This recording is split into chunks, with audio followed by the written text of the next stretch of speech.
Welcome back, friends. No weapons, no guarantees. Just a deal Ukraine was expected to swallow. But we didn't, and now the London peace talks have collapsed. So what exactly happened behind those closed doors? And why is Ukraine standing firm when the world pressures us to bend? Let's break it down. This week, high-level peace negotiations scheduled in London fell apart before they even began. Marco Rubio? Cancelled. French delegation? Not coming. And UK Foreign Secretary David Lammy? He's now too busy to meet his peers. So what blew up the talks? The short answer: Ukraine refused to surrender its land. The West, some in Washington in particular, had hoped Ukraine would agree to a so-called land for peace deal. Reports from The Guardian and The Washington Post suggest that Ukraine was asked to accept de facto Russian control over Crimea, Donetsk, and Luhansk, possibly even recognize it de jure. In exchange, some vague promises of reconstruction support and permission to float barges down the Dnipro River. Seriously?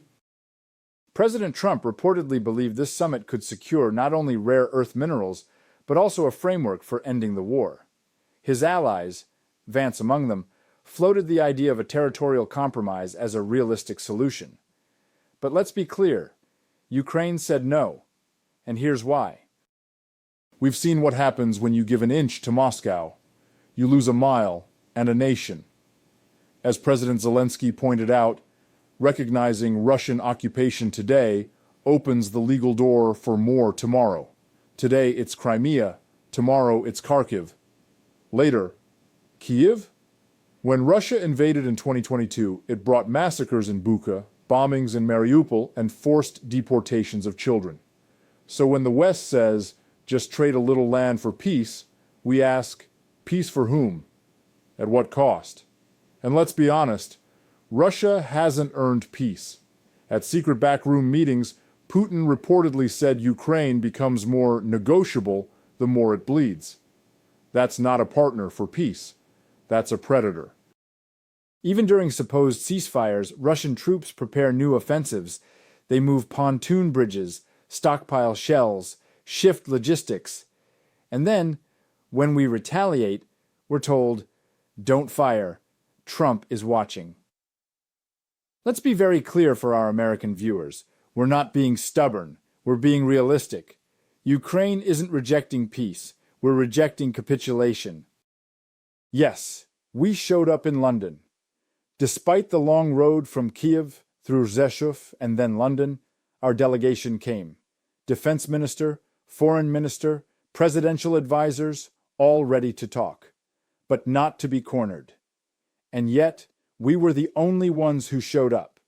The Americans? Absent. The French? Out. The British? Welcoming, yes, but unsure of where to steer things now. The U.S. is drifting into a posture of neutral mediator. But neutrality in the face of aggression only rewards the aggressor. Our message to Washington is simple.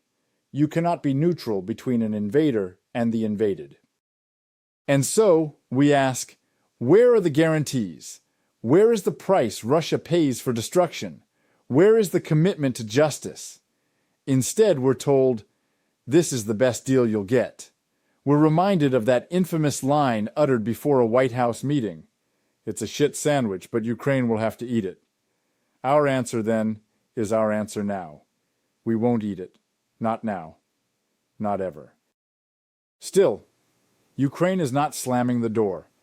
We're calling for real talks, ones that begin with a ceasefire and respect our sovereignty. We didn't come for pub crawls in London. We came to end a war. The world says it wants the killing to stop. Then help us stop the killer. So what's next? There are whispers of trade deals around rare earth minerals, something that could re-engage the Americans. And that might be the next key. Economic leverage to reframe strategic alignment. If the U.S. wants access, it has to back Ukraine, not sideline us. Two scenarios now hang in the balance. One, we find a new format for talks, with better terms, backed by American interest and British resolve. Or two, This attempt fizzles and Russia escalates, betting on Western fatigue and diplomatic paralysis. But Ukraine won't back down, because this war, this fight, is not just for land. It's for justice, for freedom, for the future of a sovereign European democracy. And we will not trade that away. Not for rivers, not for barge access, not for a pat on the back from people who say they're too busy to meet. Thank you for watching and staying informed. If you believe Ukraine deserves real peace, not fake deals, make sure to hit like, subscribe, and share this video. Together, we keep the world watching.